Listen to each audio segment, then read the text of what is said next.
Are we hiding the money generating part of our business from the government?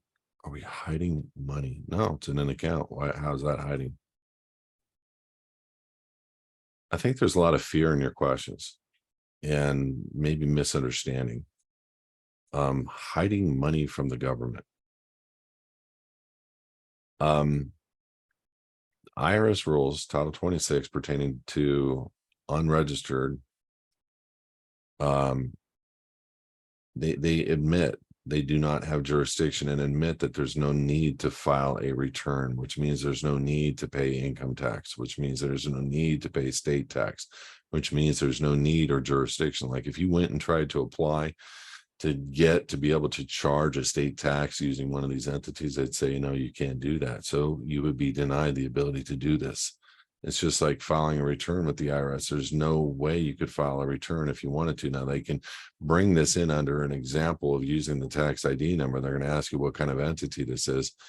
And, the IRS wants to trick people in every form, every way, creating 508 C1A, 501, C3, LLC. The only thing they have jurisdiction over is public. That's it. Anything that's registered into the public, and so people that understand, and when you're making a registration, you're giving your title over, you're giving your product over, and people don't know that. It's like the MSO from a vehicle. It's the state takes the MSO and then gives you a certificate of title. State takes your deed and you don't know, basically, because you've taken your deed, and by a lack of intelligence, we are doing deeds wrong and recording wrong. Well, it's the same principle with the style of entity that you're doing. People say you need to be a business registered in the county. I got to tell you something. I've helped thousands of people, and it's not for the purposes of hiding stuff from the government. It's for the purposes of being open and honest and outright that we belong to Yeshua, and that everything that belongs to him is his, and it doesn't belong to man or any entity thereof. There's no element of hiding. It's so out in the open, it's ridiculous. You got to have, especially moving into this digital realm, and I do not want the digital realm, even though it's something that's going to make big returns for a lot of people, for a lot of organizations, especially through this ministry.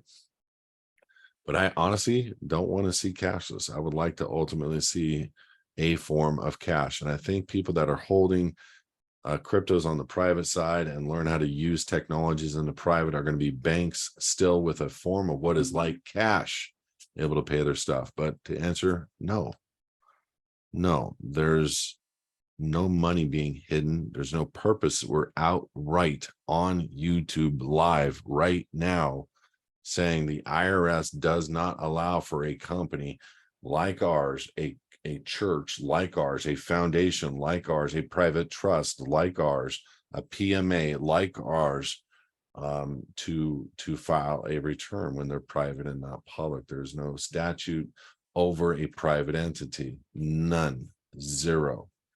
And so I've had people throw at me certain things of IRS, and I'm like, okay, read it again. What does it say? That, and you got to keep going back and forth. And it's like fear factor level 15 with the IRS. I get it. But let me ask you a question.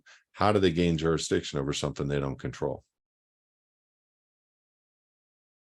Read warrants and indictments for 15 minutes one day. Pull out 10 different warrants, 10 different indictments. Pull it up.